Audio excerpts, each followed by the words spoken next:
Thank you very, very much. A few years ago, when I was a youth pastor in the St. Louis area, each summer we would take our high school youth students on a mission trip to Costa Rica. We had a long-term, standing relationship with Mission Project in Costa Rica that still does amazing work to this day. And if you've been on a trip like this, and so kind of shout out to what's happening this summer and the work that team's doing to make a mission trip possible for us this summer to Colorado. If you've been on one of these before and experienced like this, the work that you do is important and the labor that you do is important, but arguably it's the unexpected things that are the best part of that work and that effort. And then the same is true every single time when we would take kids anywhere. It was whatever work we do is great, whatever wall we paint, fantastic, whatever church we would fix up, great, whatever school we helped, awesome. But there were longer standing moments of spiritual impacts that outweighed probably whatever benefit we provided for the people around us through interaction with the people there and through interaction and having a time devoted to a week or more with no distractions, anything other than just growth, focusing on our relationship with God and growing in community. And I remember distinctly a conversation at one of these sort of powerful moments where we were dealing with primarily the seniors in this group, and so high school seniors. And high school seniors are fun because they're by a lot of respects adults and yet not quite. And it's a very, as you can maybe remember for yourself, it's kind of an angsty time because it feels like your whole life is ahead of you and you have to have the answers figured out. And now it's like, well, when you go into college, you better know what you're going to major in, or else what are you doing with your life? And then, well, if you're going to major in that, then what are you going to do with that? And it can feel like a lot of pressure. And so I remember having students ask me, they'd be like, how did you know how did you know that you were supposed to be a pastor? And whether that became a call story for them or not, we have a variety of those kids involved in ministry in a variety of ways now. But what they were asking is, how am I supposed to know what I'm supposed to do with my life? And I think we've all asked ourselves a question like that a time or two.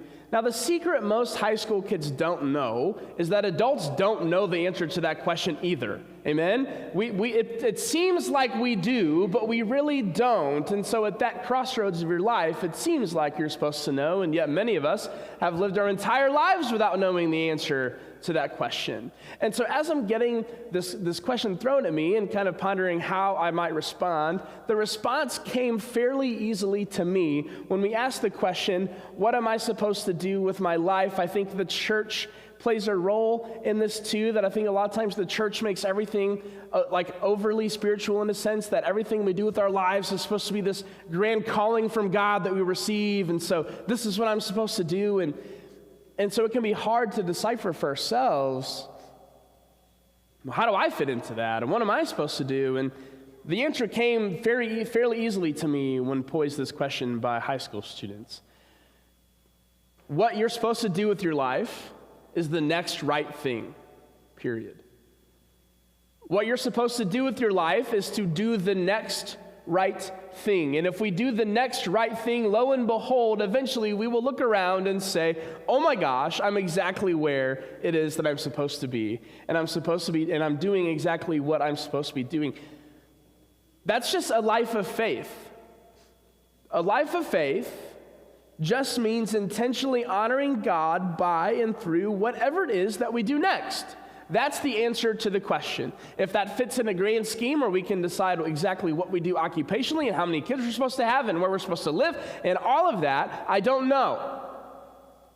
But we can always say that we are doing what we're supposed to be doing and we are doing what God wants us to do if we just simply worry about doing the next right thing.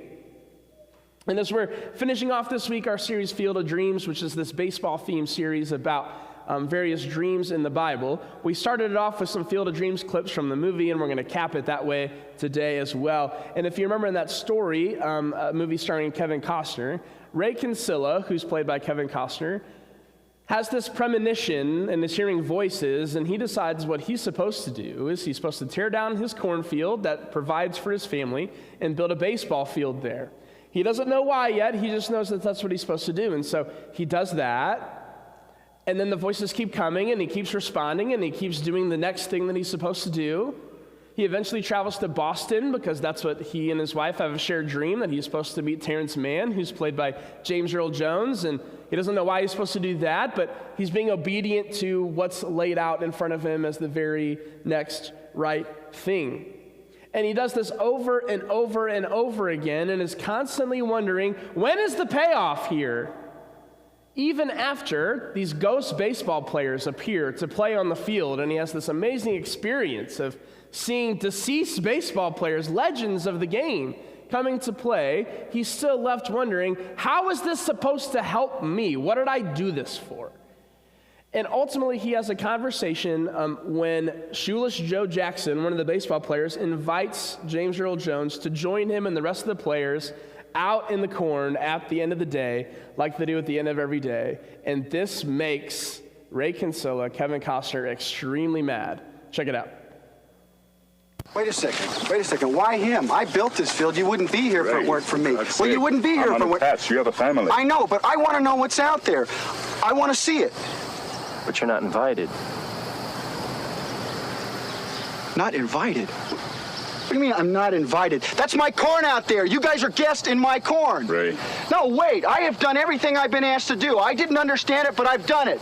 And I haven't once asked what's in it for me. What are you saying, Ray? I'm saying, what's in it for me? Is that why you did this? For you?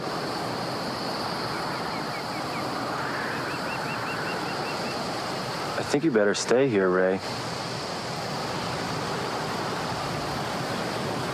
Why?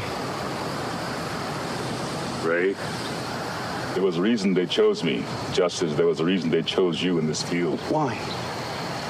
I gave an interview. What interview? What are you talking about? The one about Ebbets Field, the one that charged you up and sent you all the way to Boston to find me. You lied to me. Well, you were kidnapping me at the time, you big jerk. Well, you lied to me. You said your finger was a gun. That's a good point. Ray. Ray. Listen to me, Ray. Listen to me. There is something out there, Ray. And if I had the courage to go through with this, what a story it'll make. Shoeless Joe Jackson comes to Iowa.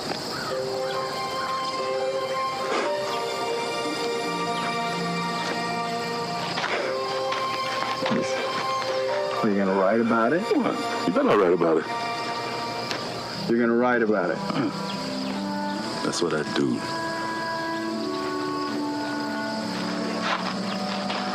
Good. Good.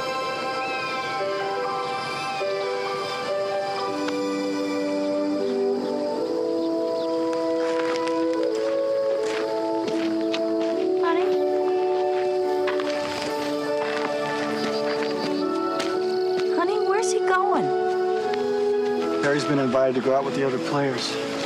How you feeling, sweetheart? Stupid. You mean out? Yeah. Out. Far out. I want a full description. Take care of this family. You be careful.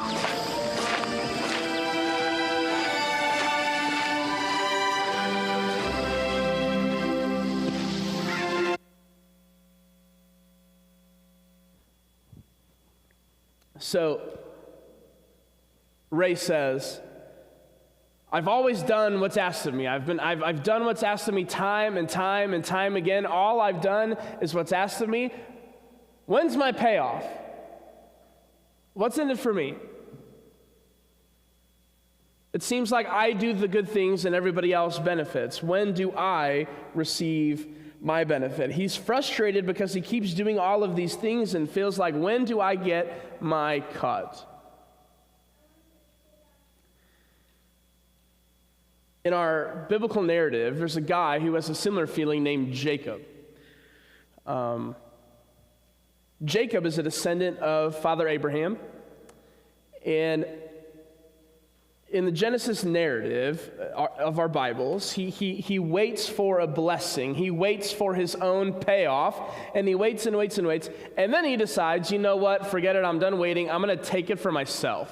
And he takes his family's birthright. He takes his family's blessing from his father. He tricks his father into allowing him to receive it. And it irritates, in Jewish tradition, there's only one of these that's available. Traditionally, it goes to the oldest sibling. Jacob, the youngest sibling, takes it for himself. This makes the oldest sibling, Esau, very upset. He's running after his brother. Jacob runs away, receiving this blessing, his family's blessing, runs away from his brother's anger, and to take his father's blessing, to start a family and receive the benefits of this blessing for himself.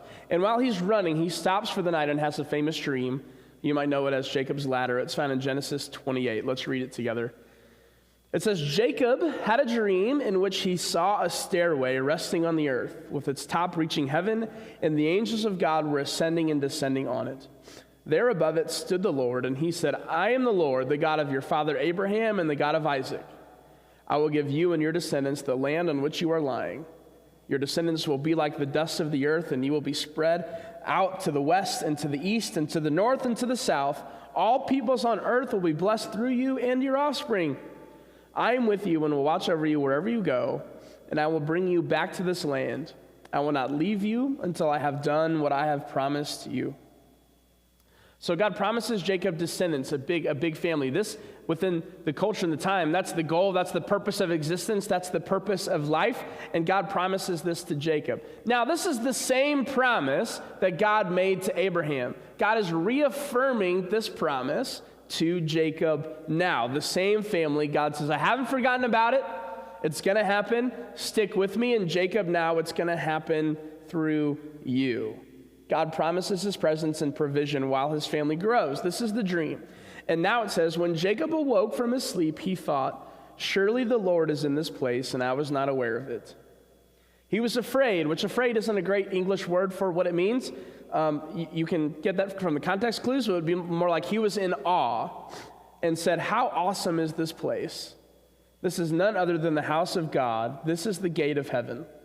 Then Jacob made a vow, saying, if God will be with me and will watch over me on this journey I'm taking and will give me food to eat and clothes to wear so that I return safely to my father's household, then the Lord will be my God.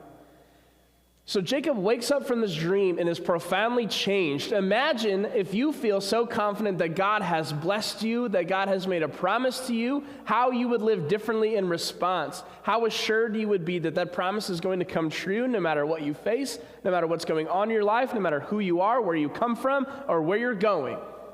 So he wakes up feeling different. Surely the Lord is in this place, and I didn't know it. Ultimately, we may remember Jacob's sons become the 12 tribes of Israel. And God fulfills this promise of descendants. Jacob's family becomes what we even know as the Hebrew people, the makeup of the Hebrew people today. King David comes from this line. Jesus Christ comes from this line. When God says, I'm going to bless the whole world through you, it isn't just because I'm going to create descendants that will be numerous. God says, I'm going to bless the whole world through your family because Jesus Christ, the Messiah, is going to come out of it. The problem, though, is if we know the story, if we know Jacob's family, if we know the descendants, the children and children's children and children's children's children who are being promised this by God, it seemed like they didn't want it very bad. Because at every turn, it seems like they've done something that ought to convince God to remove that promise, to remove that blessing, to make God say, you know what, that blessing and that promise was really contingent upon your best behavior, and I'm not getting it right now. This family was messed up. And yet, Jacob's language remains the same. Surely the Lord is in this place. Surely the Lord is in this place, and so this cannot possibly fail. If God's hand is on it, it cannot fail. What an assurance and a blessing and a lightheartedness we could live with if we could take hold of such a promise. But I don't think Jacob's family felt like this all of the time, not just when they're screwing things up with their own behavior and turning away from God and disobeying God. They're also dealing with exile and slavery and persecution and famine and drought and more. This is the family that God says, you are the chosen and blessed family. And they had to have times been thinking, when is that blessing going to show up? What blessing is this? We're not even home. We have nowhere to live. We have nothing to eat. We are owned by the Egyptians. Where is the payoff? You've made this promise. Now, what's in it for me? And when is this blessing going to start feel like a blessing? Maybe your life and your faith has felt like that at a point or two, where it feels like, whether it's for God or not, it feels like I'm doing all the right things. I'm doing right by my family. I'm trying to honor God. I'm trying to live for Jesus. I take care of my neighbor. I'm generous. I'm being kind. We're not perfect, but I'm working on it. I'm doing the best that I can. Shouldn't there be brownie points for trying here? It seems like we're doing all the right things. We're trying to live faithfully, but life beats us up. And even though faithfulness and obedience is on our minds and on our hearts, we're still kind of convinced to look around us and say, where's my blessing? Where's my promise? If this life is supposed to be blessed as a result of me living for Jesus, when does the blessing begin to show up? But you see, this happens when we take our mind off of our destination, we take our mind off of the promise of God, and we place our minds and our focus on our circumstances. Our circumstances have a way of causing us to miss the forest from the trees.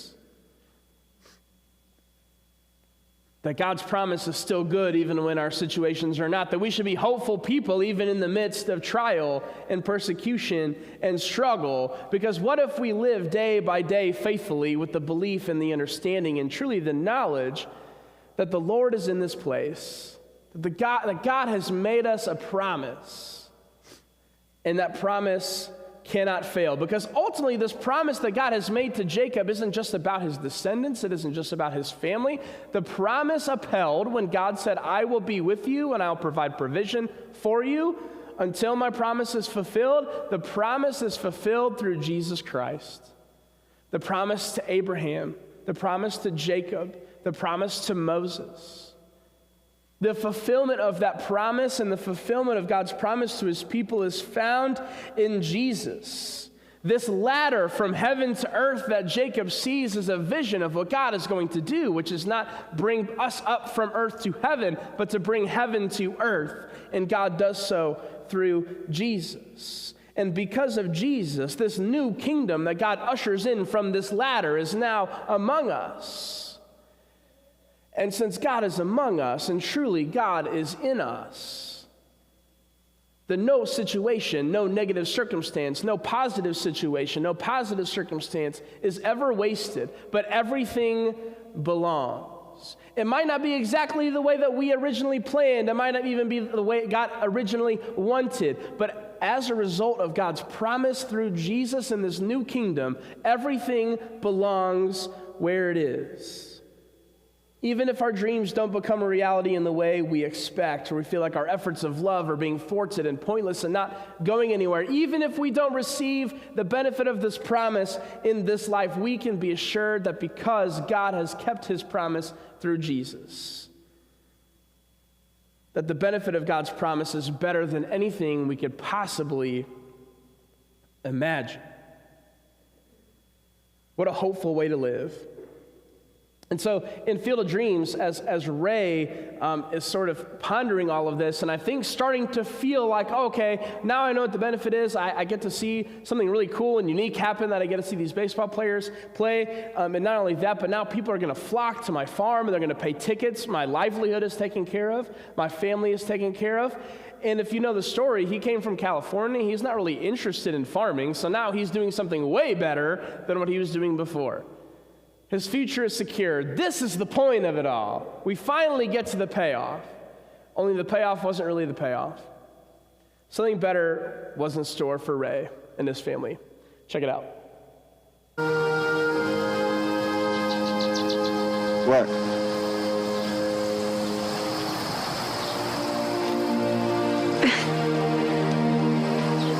What are you grinning at, you ghost? If you build it, he will come.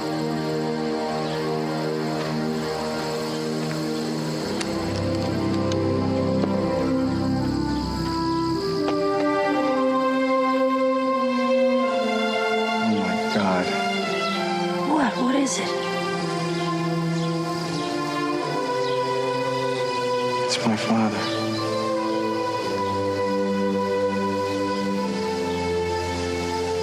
Ease his pain. Go the distance. It was you. No, Ray. It was you.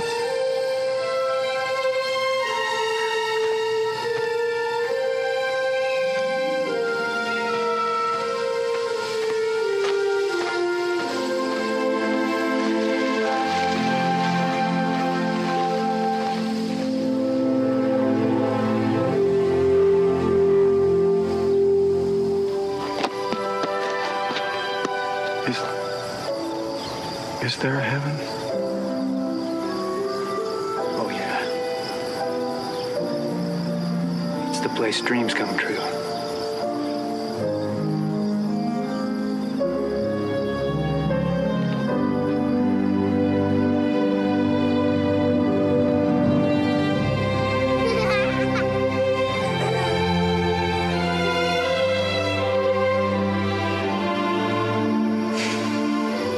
Maybe this is heaven.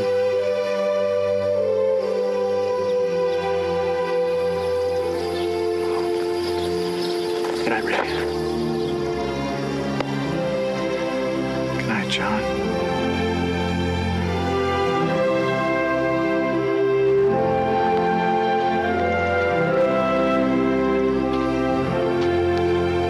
Hey, Dad? You want to have a catch? I'd like that.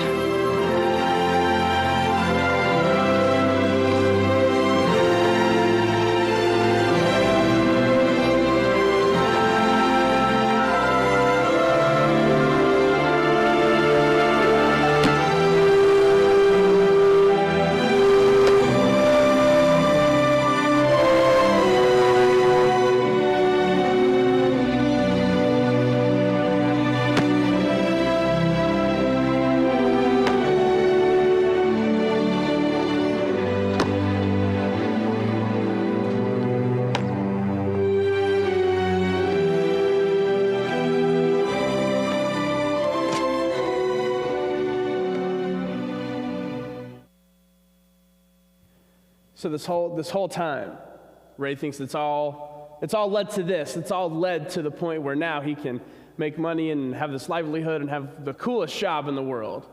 This is the payoff. This is ultimately what this has all been about. But it turns out it was all for something even better than that.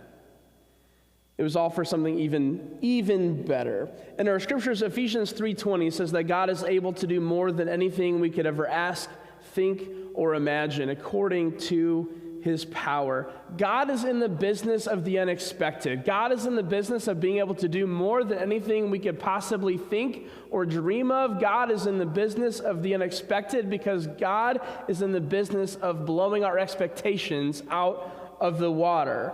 God is a keeper of his promises, and the promise of God The promise of God in our lives is found in Jesus. Jesus is the promise that God offers us, which is why when we look around and ask the question, what is in it for us? The real question to be asked is, how am I glorifying Jesus in this season? Where is God going to make a miracle come out of this? Not because I hope that to be true, because I know that to be true because of God's promises. Even if it turns out to be different than what we expect, God has a way of keeping his promises and exceeding our expectations.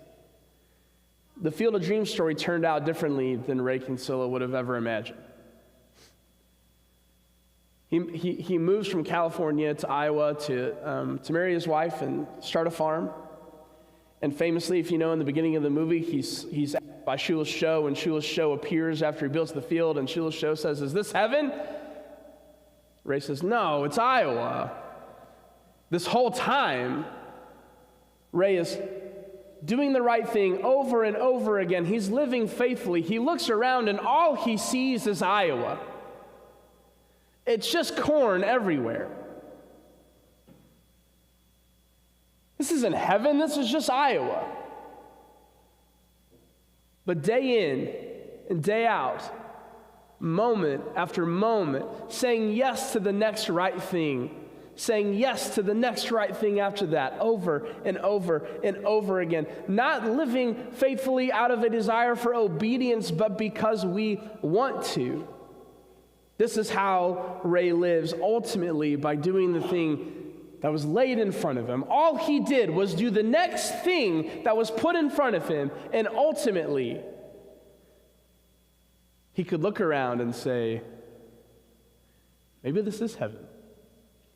Turns out, it was here all along. This thing that I thought was just Iowa, turns out, is heaven. Imagine an army of God's people, a community of God's people who lives that way, day in and day out, moment by moment, would be looking around, and the world around us might just see Missouri.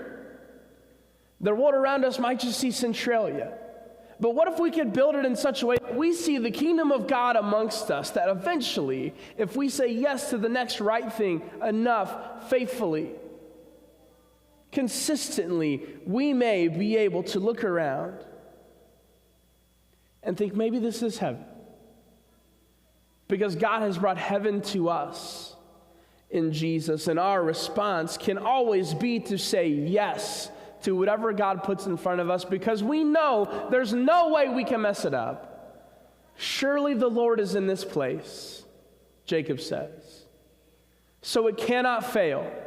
Even if our worldly perception of it is failure, it cannot fail because God's hand is upon it, and moment after moment, situation after situation, we can say yes, knowing that God is a keeper of promises. We serve a faithful God who has brought heaven to earth in Jesus. May we be the people who say yes to these opportunities that come in front of us, that we may collectively look around and think, maybe this is heaven, the place where dreams come true.